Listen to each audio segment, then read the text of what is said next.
Real estate பண்றதா ஒரு social media நிறைய தகவல் போட்டுருக்காங்க. அதை பத்தி அதில் என்ன தவறுங்கண்ணா? என்னுடைய வாழ்க்கையை நான் வாழ்கிறேன். நான் மண்ணை சாப்பிட முடியுமா? நான் பிஸ்னஸ் செய்கிறேன். அதில் யாரையாச்சும் அடிச்சு பிடுங்கன்னா, மிரட்டுன்னா, உங்களுடைய பணத்தை வாங்கினா, இந்த பணத்தை வாங்கினா, என்னுடைய தொழில் நான் செய்கிறேன், என்னுடைய விவசாயம் நான் செய்கிறேன், என்னுடைய அரசியல் நான் செய்கிறேன். இதில் எதை தவறாக நீங்கள் பார்க்கின்றீர்கள்? நான் எங்கிருந்து சாப்பிடுவேன்? என் குழந்தைங்களுக்கு எங்கிருந்து ஃபீஸ் கட்டுவேன்? எதை செய்தாலும் நியாயமான முறையில் செய்ய வேண்டும் என்று நினைக்கின்றேன். என்னை எந்த தொழிலும் செய்ய வேண்டாம் கையை கட்டி போட்டுவிட்டு உட்கார வச்சிங்கன்னா நான் எங்கிருந்து சாப்பிடுவேன்? நாளை காலையில் எங்கிருந்து நான் சட்டை போடுவேன்? எங்கிருந்து நான் அரசியல் பண்ணுவேன்? என் காருக்கு நான் டீசல் எங்கிருந்து போடுவேன்? அதனால் எல்லா வேலைகளும் நான் செய்கிறேன். செய்யக்கூடிய வேலைகளில் தவறு நீங்கள் சொல்லுங்கள். ஆனால் இந்த கம்பெனி ஆரம்பிச்சிங்க, இந்த கம்பெனியில் தவறு இருக்குது சொல்லுங்கள். இந்த கம்பெனியில் இன்கம் டேக்ஸ் கட்டல சொல்லுங்கள். இந்த கம்பெனியில் ஜிஎஸ்டி கட்டல சொல்லுங்கள். அதனால் நான் எந்த தொழிலுமே செய்யக்கூடாது என்று சொல்வதற்கு யாருக்கு இங்கே உரிமை இருக்குது? நான் செய்யக்கூடிய தொழிலில் யாருக்கு பாதிப்பு இருக்குது? நான் ஏதாச்சும் ஒரு கெமிக்கல் இண்டஸ்ட்ரி வச்சு அதில் ஏதாச்சும் ஒரு மீனை போய் சாவடிச்சுன்னா, தண்ணியை நான் பால்படுத்தினா, மாசு பண்ணா சொல்லுங்கள். எந்த தொழிலை ஆரம்பிப்பதற்கும் எனக்கு உரிமை இருக்குது. இன்றைக்கி நான் கட்சியில் மாநில தலைவராக நான் இல்லை. எனக்கு ஓடுவதற்கு நேரம் இருக்குது, மூச்சு விடுறதுக்கு நேரம் இருக்குது, என்னுடைய வேலையை செய்வதற்கு நேரம் இருக்குது, எனக்கு பொருள் ஈட்டுவதற்கு நேரம் இருக்குது, விவசாயம் செய்வதற்கு நேரம் இருக்குது, 4 இடத்துக்கு போகிறதுக்கு நேரம் இருக்குது, அயன்மேன் போகிறதுக்கு நேரம் இருக்குது, ஓடுறதுக்கு நேரம் இருக்குது. அதனால் இது என்னுடைய நேரம், என்னுடைய வாழ்க்கை, நான் வாழ்கிறேன். அதே நேரத்தில் மக்கள் முன்பு நிற்கிறேன். அதனால் நான் செய்வதில் என்ன தவறுன்னு சொல்லுங்கள்.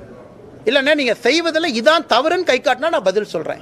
மற்றபடி திமுகவோ வேறு யாரோ ஒருத்தவங்க கை நீட்டி சொன்னால் என்ன தவறு செஞ்சேன்னு சொல்லுங்கள்.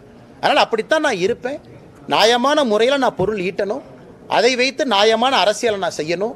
அதை வைத்து என்னுடைய குழந்தைகள், என்னுடைய குடும்பம் நியாயமான முறையில் வாழணும். என்னுடைய மனைவி வேலைக்கு போகிறாங்க, என்ன தவறு? வேலைக்கு அவங்க வாழ்க்கை அவங்க வாழ்கிறாங்க, அவங்க வேலைக்கு போகிறாங்க. நான் தொழில் செய்கிற என்ன தவறு? அதனால் எதுவுமே செய்யக்கூடாதுன்னா வீட்டில் கையை கட்டி கொண்டு வாயை பொத்தி கொண்டு சும்மா நான் உட்காந்துருக்க முடியுமாண்ணா? நீங்களும் தொழில் பண்ணுறீங்க. நான் 10 பேர்த்த சொல்கிறேன், ஆமாம் நான் ஸ்டாக் மார்க்கெட்டில் இன்வெஸ்ட் பண்ணுறேன், நீங்களும் போடுங்கன்னு சொல்கிறேன். கையில் 1000 ரூபா இருக்கா, 10,000 இருக்கா, 25,000 இருக்கா? நானும் படிச்சிருக்கேன், இன்ஜினியரிங் படிச்சிருக்கேன், MBA படிச்சிருக்கேன், தலை சிறந்த பல்கலைக்கழகத்தில் படிச்சிருக்கேன். நான் ஸ்டாக் மார்க்கெட்டில் போடக்கூடாதா? போடணும், நீங்களும் போடுங்க. இன்னைக்கு இளைஞர்கள் நானே 10 பேர்த்த சொல்கிறேன், ஸ்டார்ட் அப் பண்ணுங்க, தொழில் பண்ணுங்க, நல்லா சம்பாதிங்க, ஆரோக்கியமாக சம்பாதிங்கன்னு சொல்லிட்டு நான் செய்யக்கூடாதா? அதையே நானும் செய்கின்றேன். 4 பேர்த்த வந்து விவசாயம் பண்ணுங்கன்னு சொல்கிறேன், அதே விவசாயத்தை நானும் பண்ணுறேன். அதனால் எதை செய்தாலும் கூட சொன்னாலும் கூட நான் செய்வதை மட்டும்தான் மக்களிடம் சொல்கிறேன். நான் சொல்கிறத மட்டும்தான் நான் செய்கிறேன். அதனால் பத்திரிகை நண்பர்கள் யாராவது அண்ணே இதில் தவறு இருக்குன்னு சுட்டி காட்டுங்க. தவறு இருக்காது. அப்படி எனக்கு தெரியாமல் யாராச்சும் தவறு செய்திருந்தாலும் கூட திருத்திக் கொள்கின்றோம். ஆனால் இதனால் மாசு பால் பெற்றுச்சு, இப்படி ஆயிடுச்சு, அப்படி ஆயிடுச்சுன்னு சொல்லுங்கள். அரசுக்கு வரி கட்டுறதில் தவறிட்டேன்னு சொல்லுங்கள். நீங்கள் செய்யக்கூடிய தொழிலில் தர்மம் இல்லைன்னு சொல்லுங்கள். நான் செய்யக்கூடிய எல்லா தொழிலும் தர்மம் இருக்கிறது. உப்பு போட்டு சாப்பிட்றவன் நான். தவறு இருந்தால் சுட்டி காட்டுங்கள். தொழிலே செய்யக்கூடாதுன்னா என்னென்ன நியாயம்? நான் என்ன சாராய கம்பெனி அண்ணே நடத்துகிறேன்? நான் தொழில் செஞ்சால் தானே நான் சாப்பிட முடியும். இங்கே வீட்டில் டீசல் போட்டு காலைல அவங்களுக்கு வர்றாங்க, எனக்கு நீங்கள் 3000 ரூபா செலவுண்ணே அன்னைக்கு.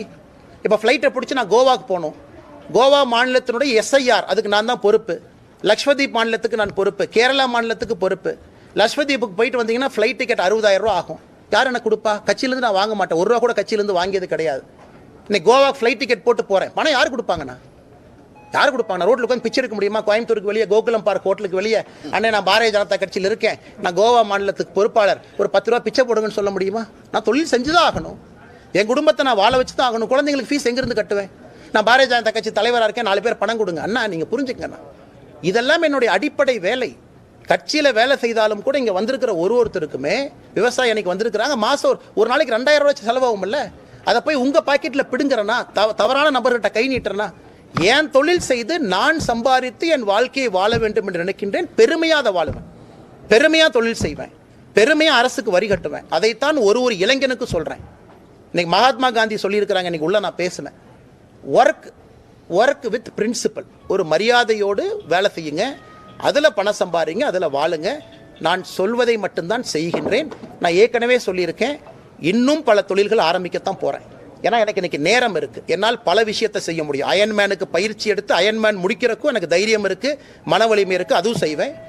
பல தொழில்கள் நடத்துவதற்கு நேரம் இருக்குது, பல தொழில்களுக்கு நேரம் கொடுக்க முடியும், அதுவும் செய்வேன். அரசியலும் செய்வேன், வீத லீடர்ஸ் ஃபவுண்டேஷனும் நடத்துவேன், இயற்கை விவசாயம் பார்ப்பேன். 24 மணி நேரத்தை கைக்கடிகாரத்தை கட்டி கொண்டு ஓடி வேலை செய்கின்றேன். நீங்களும் அதை செய்யுங்கன்னு சொல்கிறேன். சோம்பேறியாக வீட்டில் உட்காராதீங்க, பல இடத்துக்கு போங்க, பொருள் தேடுங்க, பல ஃபாரின் கண்ட்ரிக்கு போங்க, கற்றுக்குங்க, டெக்னிக் கற்றுக்குங்க, வந்து இந்தியாவில் இம்ப்ளிமெண்ட் பண்ணுங்க. அதனால் இதில் எங்கே தவறாகும்? ஏன்னா அண்ணன் கேட்ட சின்ன கேள்வி தான், இருந்தும் ஏன் பெருசாக பதில் சொல்கிறேன்னா, இதனால் ஒரு 4 பேர்த்துக்கு ஊக்கம் அடையட்டும் என்ற காரணத்துக்காக சொல்லுகின்றேன். அதனால் நன்றாக வாழுங்கள், நிம்மதியாக வாழுங்கள், உங்களுடைய சொந்த காசில் வாழுங்க. தவறு செய்யும் போது சுட்டி காட்டுங்க. யார் வேணாலும் என்ன வேணாலும் சொல்லலாம். இன்னைக்கு வந்து ட்ரெயினில் டிக்கெட் கொடுக்காம வந்தவங்கெல்லாம் இன்னைக்கு 7 தலைமுறைக்கு சொத்து சேர்த்து வச்சிருக்காங்க. அந்த மாதிரி நான் சேர்த்திருக்கிறானே, அந்த மாதிரி சேர்த்திருக்கிறானே. முதலமைச்சர் என்ன தொழில் பண்ணுறாரு? இன்னைக்கு முதலமைச்சர் மு க ஸ்டாலின் எந்த தொழில் பண்ணுறாரு? கையில் கடிகாரம் கட்டுறாரு, சாப்பாடு வருது. எங்கிருந்து வருது அவருக்கு? டிஆர் பாலு அவர்கள் மீது டிஃபமேஷன் கேஸ் போட்டிருக்கேன்.